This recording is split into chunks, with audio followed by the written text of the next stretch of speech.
pessoal, tudo bem com vocês? Vamos dar continuidade ao conteúdo da nossa aula de planejamento e orçamentos públicos. A aula de hoje, nós faremos uma abordagem sobre a estratégia de planejamento, avaliação e monitoramento, tendo como um referencial uma visão, uma abordagem sistêmica. A abordagem sistêmica e a estratégia de planejamento traz na sua abrangência, né, que essa gestão seja feita de uma maneira mais ampla, né, onde o gestor vai estabelecer os detalhes, as discussões que antecedem, né, essa elaboração, e em cada uma dessas abordagens, ele interage com o seu ambiente, com a sua equipe, visando estabelecer uma maior integração de cada etapa do planejamento. O dinamismo do ambiente organizacional torna-se fundamental para que essa condição de planejamento tenha uma maior eficiência, uma maior eficácia e, consequentemente, os seus recursos ou os recursos à disposição desse gestor sejam otimizados, não haja desperdício. Os planos de ações táticas e operacionais podem ser detalhados através dessa abordagem sistêmica, utilizando-se a ferramenta de planejamento análise SWOT, que nós vamos identificar, né, as oportunidades e também as ameaças que o ambiente, tanto interno quanto externo à organização, pode comprometer a situação do planejamento. As diretrizes e estratégias organizacionais também são fundamentais para que nessa abordagem sistêmica nós venhamos a conduzir o nosso planejamento de uma forma mais assertiva, evitando, né, a situação de retrabalho, as condições que possam comprometer o desenvolvimento da nossa atividade ou das nossas tarefas. E depois, óbvio, teremos a elaboração de um controle, porque toda atividade de planejamento, ela é, consequentemente, precedida de situações em que o controle torna-se fundamental para nós observarmos se essa situação está caminhando de acordo com aquilo que nós idealizamos, que nós identificamos como um dos principais objetivos para a nossa equipe, para o nosso grupo e, consequentemente, também para a sociedade. Os instrumentos estratégicos para essas organizações levam em consideração informações e também detalhes da própria organização. Os modelos de informações e os mapas de conhecimento, as áreas responsáveis pela idealização desse planejamento, deve ter esses elementos, deve ter essas situações já previamente mapeadas e sabendo quais são as áreas pontuais que merecem maior ou menor atenção. A metodologia para o desenvolvimento do projeto, como nós vamos alcançar o nosso objetivo, de que forma, de que maneira, instrumentos ou técnicas de gestão de projeto também são fundamentais para a eficiência e a otimização de cada uma dessas etapas, normas e padrões técnicos operacionais, importantíssimo, e também manuais de documentação. O que quer dizer que esses instrumentos estratégicos para a organização deverão ficar todos documentados, todos registrados, porque nós poderemos utilizar para situações futuras ou mesmo evitar que alguns erros e algumas falhas possam reincidir. As macroatividades ou as funções organizacionais são estabelecidas dentro das organizações privadas a área de produção, a área de serviço, né? As áreas departamentais, muito comum nessas instituições. Já nas organizações públicas, estão associadas aos serviços públicos, né? Às secretarias, aos setores e à sua função organizacional. Cada secretaria, cada órgão público tem a sua estrutura. A abordagem sistêmica ela precede a inovação e oferece à sociedade esses produtos, e cada um desses produtos deve ter valor agregado. Ou seja, o cidadão, a sociedade, deve observar que o poder público está atendendo a sua expectativa, está contribuindo para minimizar os impactos que aquele problema provoca para a sociedade, provoca para aquela região, para o município, para o bairro e assim por diante. A inovação no serviço público, ela contempla duas abordagens específicas. A primeira, a tecnologia ou a tecnológica, os recursos tecnológicos que o serviço público pode contratar, pode estabelecer essa relação, e também a questão humana, né? O funcionário público, ele também deve estar comprometido com esses propósitos. Então, a tecnológica ela é voltada para o ambiente interno da organização, visa maior eficiência na sua gestão, e a humana, ela está associada ao ambiente externo, na oferta do serviço ou do produto, em que esse modelo inovador visa tratar, estabelecer essa relação com o ambiente externo de uma maneira diferenciada, onde a atenção torna-se fundamental. As principais barreiras encontradas pela inovação, e principalmente quando nós estamos falando na questão tecnológica, né, pode trazer um isolamento, falta de integração entre os gestores e os seus, né, subordinados, até pelo desconhecimento dessa tecnologia, então faz-se necessário um bom treinamento. O horizonte de curto prazo, alguns planejamentos, algumas ações, alguns projetos, programas sociais, por exemplo, têm essa necessidade de nós realizarmos num curto espaço de tempo, porém, a questão burocrática excessiva pode tornar ou inviabilizar a aplicação dessa inovação.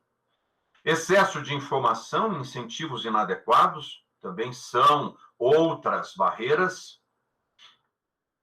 Cidades ou município podem fazer o seu planejamento e utilizar, né, a sua metodologia específica, dentre elas, reunindo os dados da cidade e análise estratégica do município, diretrizes e ações municipais, pontuais, específicas, controles municipais e gestão de planejamento. Cada município tem a sua gestão, tem os seus controles pontuais, e esse modelo pode ser também influenciado pela legislação, né, levando em consideração as mudanças ou as particularidades que a legislação traz para o município e para a sociedade como um todo. O planejamento é destinado à gestão das suas funções organizacionais, essas funções organizacionais associadas a cada uma das secretarias, conforme nós já citamos, né?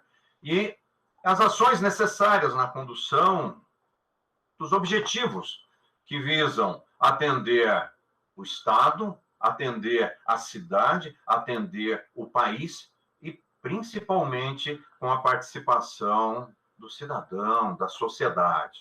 Então, os nossos programas, os nossos projetos deverão obrigatoriamente convergir para a sociedade. A sociedade tem que ser muito participativa nessas ações de planejamento. O planejamento, a avaliação e monitoramento são peças que literalmente se interfaceiam, trabalham em consonância, visam estabelecer, né, a simbiose de toda a nossa atividade de gestão. Então, se nós temos uma visão sistêmica, né, cada estrutura de planejamento e de gestão devem trabalhar em consonância, visando principalmente construir esse ciclo de gestão e de política pública que visa maior proximidade entre os ambientes interno e externo, entre as secretarias, a estrutura do poder público e também a sociedade, desenvolvendo as metodologias e, principalmente, né, resultando em maior eficiência nas ações de governo. Que benefício o monitoramento traz para o planejamento? À medida que nós estamos monitorando um programa, um projeto, nós não estamos apenas fazendo, né, um simples acompanhamento e registrando alguns eventos. A ideia não é essa. O objetivo do monitoramento é simplesmente cobrar resultados. É exigir liderança do gestor público para que aquele projeto, para que aquele programa tenha o seu objetivo, a sua meta alcançada. O sistema de monitoramento e de avaliação, ele estabelece o direcionamento dos objetivos de uma forma mais estratégica, mais objetiva, fazendo com que alguma necessidade de ajuste aconteça, ocorra de maneira antecipada para que o objetivo seja alcançado.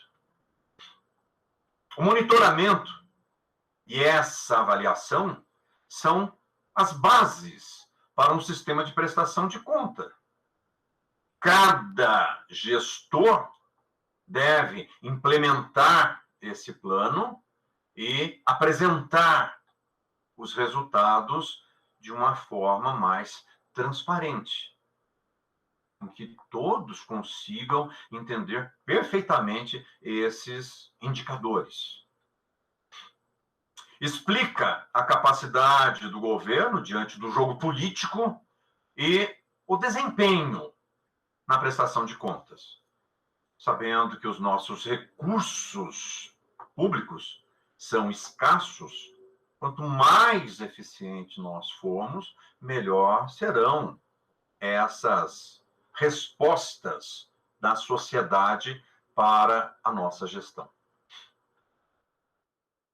A dinâmica e a finalidade do monitoramento deve simplesmente estabelecer essas diretrizes, avaliando as diversas formas, os momentos e processos. Isso faz com que nós tenhamos, né, possibilidade de corrigir os rumos. Aquilo que não está caminhando para um sucesso, provavelmente será passível de alguma correção. O processo não pode ser visto como algo punitivo. Se nós estamos fazendo um monitoramento e esse monitoramento não está caminhando da maneira como nós estamos idealizando, é claro que isso não pode ser visto, né, como algo que venha penalizar, venha punir o gestor. Até porque o sistema de gestão, ele deve ser capaz de prestar essas contas e não se isolar da realidade, né? Como a gente fala, ser reativo. Não, ele tem que se antecipar a essa necessidade de mudar os rumos, né? As avaliações são julgamentos de valor, são juízos de mérito sobre o desempenho das pessoas, processos das instituições. E isso deve estar bem claro para todos os envolvidos e para os subordinados. Então, o monitoramento e a avaliação, ela não tem uma conotação, como nós vimos lá em cima, de punição, de penalizar quem quer que seja. A ideia é que, a partir desses indicadores, dessas informações, nós possamos fazer, né, os nossos ajustes. É feita por alguém que tem uma posição, valor, referência e biografia. Ou seja, para que nós possamos, literalmente, colocar o dedo na ferida, quem está sinalizando a necessidade de nós corrigirmos esses rumos é uma pessoa que tenha essa condição, né, dentro da secretaria, dentro do órgão, seja ele privado, seja ele público, né? Então, quando nós observarmos esses elementos, é claro que nós devemos ouvir com atenção. O monitoramento e a avaliação são cada vez mais demandados pelos nossos gestores, né? A própria sociedade mais culta, mais politizada, exige retorno sobre o que é feito dos nossos recursos públicos. Essa dimensão, ela é importante para a aprendizagem institucional.